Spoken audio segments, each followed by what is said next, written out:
আবু জাহেল এখন আর পৃথিবীতে নাই, এখন নেতৃত্ব দিচ্ছে কে? আবু সুফিয়ান।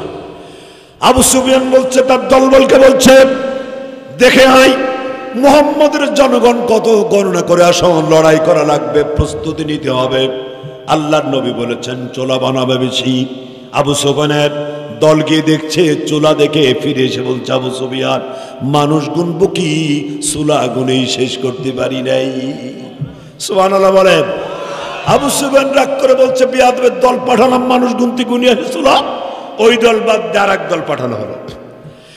আল্লাহর নবী বলেছেন পায়খানা বানাবা কম।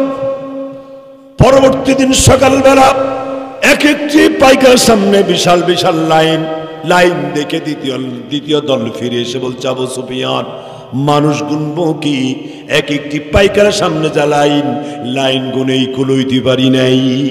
সুবহানাল্লাহ। আবু সুফিয়ানের চোখ বড় বড় হয়ে গেল। কাফের নেতারা কচু পাতার মতো, কলা পাতার মতো থরথর করে কাঁপছে। কেউ বা পালিয়ে যাচ্ছে ইসলাম ধর্ম গ্রহণ করার জন্য, কেউ আত্মসমর্পণ করার জন্য তৈরি হয়ে গেল। কেউ আবু সুফিয়ানের ঘরের মধ্যে আশ্রয় নেয়, কেউ কাবা ঘরের মধ্যে পালায়, আবার কেউ বা পুটলা নিয়া তারা দেশ থেকে অন্যত্র চলে যাচ্ছে। আল্লাহ নবীর সামনে ধরা পড়ে গেল একটা বুড়ি। বুড়ির মাথায় পুটলা, বগলে পুটলা, হাতে পুটলা, একবার পড়ে আর একবার উঠে। আল্লাহ নবী বলছেন, বুড়ি যাও কই? বুড়ি বলছেন, কে বাবা তুমি কি জানো না আব্দুল্লাহর এতিম পুত্র মুহাম্মদ মক্কায় প্রবেশ করছে, কাফেরদের যেখানে পাবে সেখানে কেটে টুকরা টুকরা করে ফেলে দেবে। বাবা যদি তুমি বাঁচতে চাও আমার আগে আগে পালাও। কারে পালাতে কয়? যার ভয়ে পালায় তাকে বলছে পালা। আল্লাহর নবী বলছেন পালাবা কোথায়? তিনি বলছেন ওই দেখা গেল লম্বা পাহাড়, ওঠে আমার পালাবার জায়গা, আমার লুকানো জায়গা, আমি ওখানে আশ্রয় নিতে চাই, লুকাতে চাই, আমার নিরাপদ স্থান বলে মনে করি। আল্লাহ নবী বললেন, বুড়ি পুটলাগুলো দাও, আমি তোমারে পৌঁছে দিয়ে আসি। সুবহানাল্লাহ হলো না? কি নেতা! দুশ্মন বেঁধেছে, আগায় দিয়ে আসছে। আর আমার দেশের দুশ্মন যদি মঙ্গল গ্রহ থাকে সেখান থেকে টাইনি বের করে। এই হচ্ছে নেতা আর ওই হচ্ছে নেতা, পার্থক্য এখানে। আল্লাহর নবী পুটলা মাথায় নিলেন, বুড়ি যাচ্ছেন আগে আগে, বিশ্ব নবী যাচ্ছেন পেছনে পেছনে। আসল জায়গায় যাওয়ার পরে বুড়ি বলছেন, বাবা এটা আমার পালানোর জায়গা, আমার জিনিসগুলো বোঝাইয়া দাও। আল্লাহ নবী পুটলা দিয়ে চলে আসছেন। বুড়ি আঁচল থেকে পয়সা বের করে আল্লাহ নবীর পারিশ্রমিক দিতে চাইলেন। আল্লাহ নবী বললেন, বুড়ি পারিশ্রমিক লাগবে না। আমরা হলে পুটলা সহ গায়ে নিতাম, মানে এটা কি? আমাদের যে চরিত্র। আল্লাহ নবী বলছেন পয়সা লাগবে না। বুড়ির চোখ হয়ে গেল বড় বড়। বুড়ি বলছেন, বাবা পেছন দিক থেকে আমার পুটলা নিয়ে কেটে বড় নাই, এটা তো আমার কপাল, পয়সা নেবে না কে? বাবা তোমার পরিচয়টা একটু জানতে চাই। আল্লাহ নবী বললেন, বুড়ি যার ভয়েতে মক্কা নগরী ছেড়ে পাহাড়ে আশ্রয় নিচ্ছেন, আমি তো সেই এতিম নবী মুহাম্মদুর রাসূলুল্লাহ। বুড়ির চোখ কপাল উঠে গেল। বুড়ি বলছেন, বাবা বিশ্বাস যেন হয় না, তোমার সম্পর্কে এত নোংরা কথা, এত বাজে কথা আমাকে শোনানো হয়েছে। আমি আর কাফের থাকলাম না, আমি মুসলমান হয়ে গেলাম। লা ইলাহা ইল্লাল্লাহু মুহাম্মাদুর রাসূলুল্লাহ। জোরে লা ইলাহা ইল্লাল্লাহ, লা ইলাহা ইল্লাল্লাহু মুহাম্মাদুর রাসূলুল্লাহ। রাসূল ঘুষ খেয়েছেন? সবাই বলেননি কিন্তু, আরো জোরে। সমস্ত শক্তি দিয়ে বলতে হবে নবীজি ঘুষ খেয়েছেন। আমরা খাই? হ্যাঁ, খুব কায়দা করে খায়। রমজান মাসে ইফতারে কিছুক্ষণ আগে এক অফিসারের সাথে দেখা করতে এসেছেন একজন মানুষ, সাধারণ মানুষ। উনি কিছু টাকা পয়সা এনে অফিসারকে বলছেন, স্যার একটা চাকরির জন্য তো কিছু টাকা পয়সা চাইছিলেন, ওইটা তো আনছি। অফিসার বলছে, বেটা বিয়াদব, তুই জানিস না এটা রমজান মাস? তো বলছে, স্যার কি করবো এখন? বলছে, ঠিক আছে, টেবিলে ডয়ারে রেখে দে, ইফতার না করা পর্যন্ত হাতে নিতে পারবো না। শুনতেছেন কথা? এ হচ্ছে আমাদের দেশের ঘুষখোর। যাই হোক, এ নিয়ে কথা বলতে গেলে লম্বা কথা হয়ে যাবে। রসুল ঘুষ খান নাই। রসুলকে 3টি জিনিসের প্রস্তাবনা দেওয়া হলো। রসুল কখনোই ঘুষ খান নাই, এই জন্য তিনি আমার আদর্শবান নেতা। আরো জোরে, আরো জোরে। আল্লাহর নবী বিশ্ব নবীকে 3টি জিনিসের প্রস্তাবনা দেওয়া হলো। নাম্বার 1, কাফেররা আবু তালেবের মাধ্যমে 3টি জিনিসের প্রস্তাবনা পাঠানো হলো। নাম্বার 1, যদি মোহাম্মদ কোরআনের দাওয়াত বন্ধ করে দেয়, তাহলে তাকে আরবের সব থেকে সুন্দরী নারীগুলো তার হাতে তুলে দেওয়া হবে। নাম্বার 2, সে যদি এই কোরআনের দাওয়াত বন্ধ করে দেয়, তাহলে তাকে আমরা অর্থবিত্তের মালিক বানায় দেব, অনেক টাকার মালিক বানায় দেব। নাম্বার 3, সে যদি কোরআনের দাওয়াত বন্ধ করে দেয়, তাহলে তাকে রাষ্ট্র ক্ষমতা দেওয়া হবে। আমি আপনাদের জিজ্ঞেস করতে চাই, নবীজি 3টি জিনিসের বিনিময়ে ইসলাম প্রচার বন্ধ করে দিয়েছিলেন নাকি? না, তিনি তা দেন নাই, বরং বললেন, চাচা আবু তালেব, আপনি প্রস্তাবনাকারীদেরকে শুনিয়ে দেন, যা যা সম্ভব তা তো দূরের কথা, যা যা সম্ভব নয়, যেমন সুন্দরী নারী দেওয়া সম্ভব, অর্থ সম্পদ মালিক বানানো সম্ভব, রাষ্ট্রে ক্ষমতা দেওয়া সম্ভব, এটা তো দূরের কথা।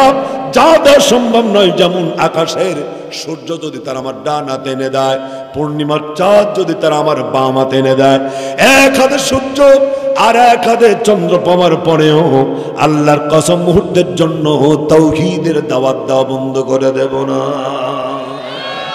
নবীজি ঘুষ খেয়েছিলেন, এই জন্য তিনি আমার আদর্শবান নেতা। ঠিক কিনা জোরে বলেন? কাফেররা এখানেও ব্যর্থ হয়ে গেল। এবার তারা পরিকল্পনা করলো আল্লাহর নবীকে শেষ করে দেওয়া। সিদ্ধান্ত ফাইনাল। কাফের নেতারা 24 জন বাঘা নেতারা দারুন নাদর বৈঠকে বসে সিদ্ধান্ত ফাইনাল করলো, আজ রাতেই রসুলকে শেষ করে দেওয়া হবে। আল্লাহ রাব্বুল আলামিন এই কাফেরদের নোংরা সিদ্ধান্তের কথা বিশ্ব নবীকে তিনি মেসেজ করে জানায় দিলেন, আর বললেন, ইয়া রাসূলুল্লাহ, এক মুহূর্তও থাকা যাবে না, এখনই মক্কা থেকে মদিনায় চলে যেতে হবে। আল্লাহর নবী ঘর থেকে বেরোলেন, মাথায় বুটলাম, লক্ষ্য করলেন চারিদিকে কাফের নেতারা নগ্ন তরবারি নিয়ে দাঁড়ানো আছে। বিশ্বনবী আল্লাহর আদেশে এক মুষ্টি বালি নিলেন আর কাফেরদের চোখের দিকে ছড়ে মারলেন। প্রতিটি কাফের চোখের কোণায় বালির কণা পৌঁছে গেল। সুবহানাল্লাহ বলা যাবে নাকি? আল্লাহর নবী বেরিয়ে গেলেন, সঙ্গে সঙ্গে আয়াত নাযিল হয়ে গেল। আল্লাহ রাব্বুল আলামিন কোরআন নাযিল করে জানিয়ে দিলেন, ওয়ামা রামাইতা ইদ রামাইতা ওয়ালাকিন্নাল্লাহ রামা। ইয়া রাসূলুল্লাহ, আপনি শুধু বালি নিক্ষেপ করেছিলেন, আর প্রতিটি কাফের চোখের কোণায় বালির কণা পৌঁছে দেওয়ার দায়িত্ব আমি আল্লাহ তাআলা নিজের হাতে গ্রহণ করেছিলাম। সুবহানাল্লাহ। সে আল্লাহ এখন আপাতত অনেক বয়স হয়ে গেছে। জি, আল্লাহ রাব্বুল আলামিন সূরাতুল বাকারা 255 নম্বর আয়াত, আয়াতুল কুরসির বুকের মধ্যে নিজের লংজিভিটি, নিজের স্থায়িত্বের গ্যারান্টি চমৎকার করে জানায় দিলেন। আল্লাহু লা ইলাহা ইল্লা হুয়াল হাইয়ুল কাইয়ুম। যারা জানেন পড়েন সবাই। আল্লাহু লা ইলাহা ইল্লা হুয়াল হাইয়ুল কাইয়ুম। আল্লাহর নবী বিশ্ব নবী বলেন, এই কোরআনের মধ্যে সবথেকে সেরা আয়াত আয়াতুল কুরসি। যে ব্যক্তি প্রতি ফরজ নামাজের পরে আয়াতুল কুরসি বুঝে বুঝে তেলাওয়াত করবে আর বুকে ফুক লাগাবে, আল্লাহ নবী বলেছেন কিয়ামতের দিন আল্লাহ তাআলা ওই বান্দা বান্দির ব্যাপারে সিদ্ধান্ত নেবে, আর আল্লাহ তাআলা ওই লোকটিকে জান্নাত দিয়ে দেবেন। সুবহানাল্লাহ বলা যাবে নাকি? তিনি তো চিরঞ্জীব, তিনি চিরস্থায়ী, তিনি ছিলেন, তিনি আছেন, তিনি থাকবেন, যার শুরু নাই, যার শেষ নাই, যিনি ঘুমান না, যিনি ঝিমান না, যিনি আকাশ আর জমিন চালাতে গিয়ে কখনো দুর্বল হয়ে যান না, জোরে বলুন তো তিনি কে? রাসূল বেরিয়ে গেলেন, সঙ্গে কয়জন ছিল? একজন, নাম তার আবু বকর। আল্লাহর নবী বিশ্বনবী আবু বকরকে সঙ্গে করে আকাশের মালিকের দরবারে হাত উত্তোলন করলেন। তিনি বললেন, ওয়াকুর রাব্বি আদখিলনি মুদখালা সিদকিন ওয়া আখরিজনি মুখরাজা সিদক ওয়াজআলনি মিন লাদুনকা সুলতানান নাসীরা। আল্লাহর কাছে একটা দোয়া করেন, আল্লাহ আমাকে রাষ্ট্র ক্ষমতা দাও। আল্লাহ তারে দিয়ে দিলেন। ক্ষমতাদার মালিক কে? পুরুষের মতো কথা বলেন, ক্ষমতাদার মালিক কে? কোরআন কারীমের মধ্যে আল্লাহ রাব্বুল আলামিন চমৎকার করে জানিয়ে দিলেন, তাবারাকাল্লাযী বিয়াদিহিল মুলক ওয়া হুয়া আলা কুল্লি শাইইন কাদির। সমস্ত রাজত্বের চাবিকাঠি কার হাতে? তিনি যারে খুশি দেন, যার থেকে ইচ্ছা তিনি এটা ছিনিয়ে নেন। জোরে বলুন। এই জন্য অহংকার করা যাবে না। যদি তুমি আল্লাহ তোমার প্রতি খুশি থাকেন, আবার ক্ষমতায় যাবা। যদি অসন্তুষ্ট হয়ে যায়, আর ক্ষমতার চেয়ার স্ক্রু দিয়ে নাট দিয়ে যত টাইটে দাও, গাছের শুকনা পাতার মতো উঠে চলে যাবে। রাসূল করিম সাল্লাল্লাহু আলাইহি ওয়াসাল্লাম মদিনার প্রেসিডেন্ট হয়ে গেলেন। সুবহানাল্লাহ বলেন, আরো জোরে বলতে হবে। এবার তিনি মক্কা আসতেছেন। শেষ কথা বলতেছি, যদিও আমার নিক্ষেপ করা আপনাদের জন্য যে সময় আমি ছুড়ে মেরেছিলাম, সময় ইতিমধ্যে 5 মিনিট ক্রস হয়েছে। আপনারা অনুমতি দিলে আর 5-7 মিনিট কথা বলবো।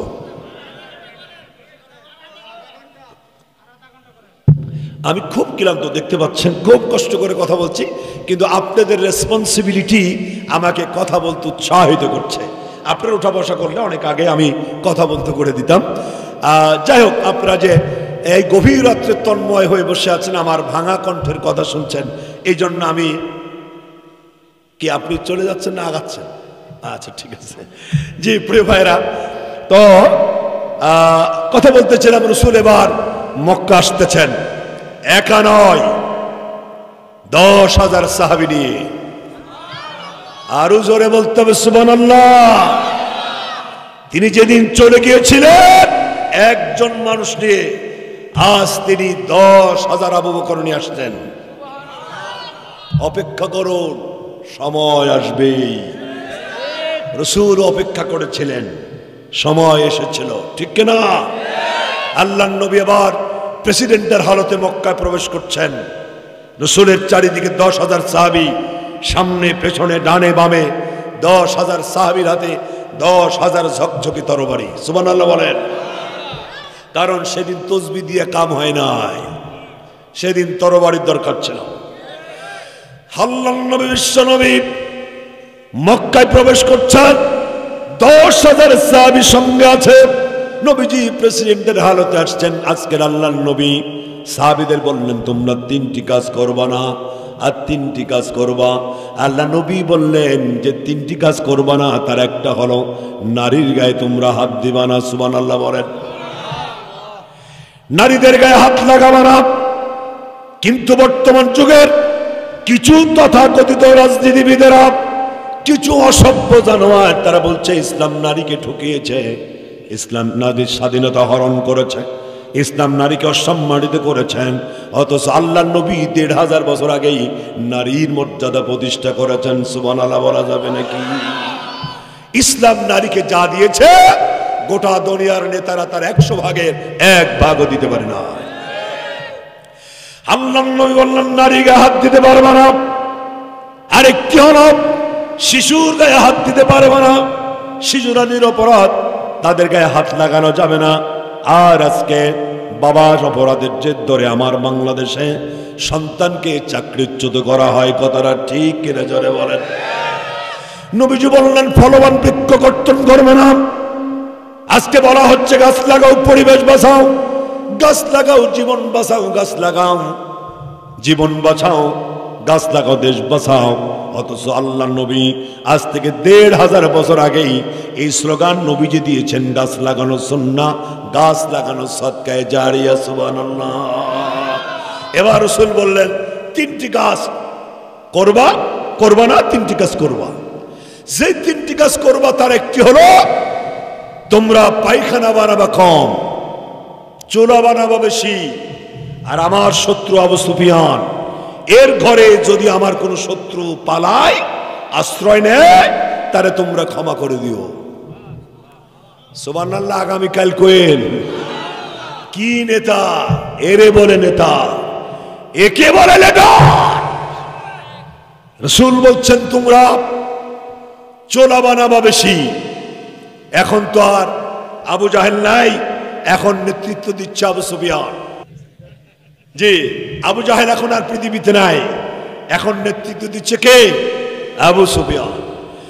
আবু সুফিয়ান বলছে, তার দলবলকে বলছে, দেখে আই মুহাম্মদের জনগণ কত গণনা করে আসো, লড়াই করা লাগবে, প্রস্তুতি নিতে হবে। আল্লাহর নবী বলেছেন চোলা বানাবে বেশি। আবু সুফিয়ানের দল গিয়ে দেখছে, চুলা দেখে ফিরে এসে বলছে, আবু সুফিয়ান, মানুষ গুনবো কি, চুলা গুনেই শেষ করতে পারি নাই। সুবহানাল্লাহ বলেন। আবু সুফিয়ান রাগ করে বলছে, বিয়াদবের দল পাঠালাম মানুষ গুনতে গুনিয়ে চুলা, ওই দল বাদ দিয়ে আর এক দল পাঠানো হলো। আল্লাহর নবী বলেছেন পায়খানা বানাবা কম। পরবর্তী দিন সকালবেলা এক একটি পায়খানার সামনে বিশাল বিশাল লাইন দেখে দ্বিতীয় দল ফিরে এসে বলছে, আবু সুফিয়ান, মানুষ গুনবো কি, এক একটি পায়খানার সামনে যা লাইন গুনেই কুলইতে পারি নাই। সুবহানাল্লাহ। আবু সুফিয়ানের চোখ বড় বড় হয়ে গেল। কাফের নেতারা কচু পাতার মতো, কলা পাতার মতো থরথর করে কাঁপছে। কেউ বা পালিয়ে যাচ্ছে ইসলাম ধর্ম গ্রহণ করার জন্য, কেউ আত্মসমর্পণ করার জন্য তৈরি হয়ে গেল। কেউ আবু সুফিয়ানের ঘরের মধ্যে আশ্রয় নেয়, কেউ কাবা ঘরের মধ্যে পালায়, আবার কেউ বা পুটলা নিয়া তারা দেশ থেকে অন্যত্র চলে যাচ্ছে। আল্লাহ নবীর সামনে ধরা পড়ে গেল একটা বুড়ির মাথায় পুটলা, বগলে পুটলা, হাতে পুটলা, একবার পড়ে আর একবার উঠে। আল্লাহ নবী বলছেন, বুড়ি যাও কই?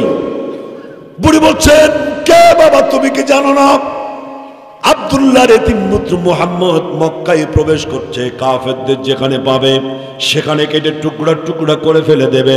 বাবা, যদি তুমি বাঁচতে চাও আমার আগে আগে পালাও। কারে পালাতে কয়? যার ভয়ে পালায় তাকে বলছে পালা। আল্লাহর নবী বলছেন, পালাবা কোথায়? তিনি বলছেন, ওই দেখা যায় লম্বা পাহাড়, ওটাই আমার পালাবার জায়গা, আমার লুকানো জায়গা। আমি ওখানে আশ্রয় নিতে চাই, লুকাতে চাই, আমার নিরাপদ স্থান বলে মনে করি। আল্লাহ নবী বললেন, বুড়ি পুটলাগুলো দাও, আমি তোমারে পৌঁছে দিয়ে আসি। সুবহানাল্লাহ হলো না? কি নেতা!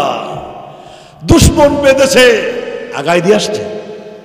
আর আমার দেশের দুশ্মন যদি মঙ্গল গ্রহ থাকে, সেখান থেকে টাইনি বের করে। এই হচ্ছে নেতা আর ওই হচ্ছে নেতা, পার্থক্য এখানে।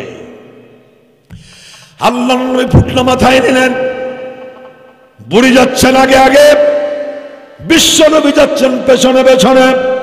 আসল জায়গা যাওয়ার পরে বুড়ি বলছেন, বাবা এটা আমার পালানোর জায়গা, আমার জিনিসগুলো বোঝাইয়া দাও। আল্লাহ নবী পুটলা দিয়ে চলে আসছেন, বুড়ি আঁচল থেকে পয়সা বের করে আল্লাহ নবীর পারিশ্রমিক দিতে চাইলেন। আল্লাহ নবী বললেন, বুড়ি পারিশ্রমিক লাগবে না। আমরা হলে পুটলা সহ গায়ে নিতাম, মানে এটা কি আমাদের যে চরিত্র। আল্লাহ নবী বলছেন পয়সা লাগবে না। বুড়ির চোখ হয়ে গেল বড় বড়। বুড়ি বলছেন, বাবা পেছন দিক থেকে আমার পুটলা নিয়ে কেটে বড় নাই, এটা তো আমার কপাল, পয়সা নেবে না কে? বাবা তোমার পরিচয়টা একটু জানতে চাই। আল্লাহ নবী বললেন, বুড়ি যার ভয়েতে মক্কা নগরী ছেড়ে পাহাড়ে আশ্রয় নিচ্ছেন, আমি তো সেই ইতিম নবী মুহাম্মদুর রাসূলুল্লাহ। বুড়ির চোখ কপাল উঠে গেল। বুড়ি বলছেন, বাবা বিশ্বাস যেন হয় না, তোমার সম্পর্কে এত নোংরা কথা, এত বাজে কথা আমাকে শোনানো হয়েছে। আমি আর কাফের থাকলাম না, আমি মুসলমান হয়ে গেলাম না। ইলাহা ইল্লাল্লাহু মুহাম্মাদুর রাসূলুল্লাহ জোরে লা ইলাহা ইল্লাল্লাহ লা ইলাহা ইল্লাল্লাহু মুহাম্মাদুর রাসূলুল্লাহ।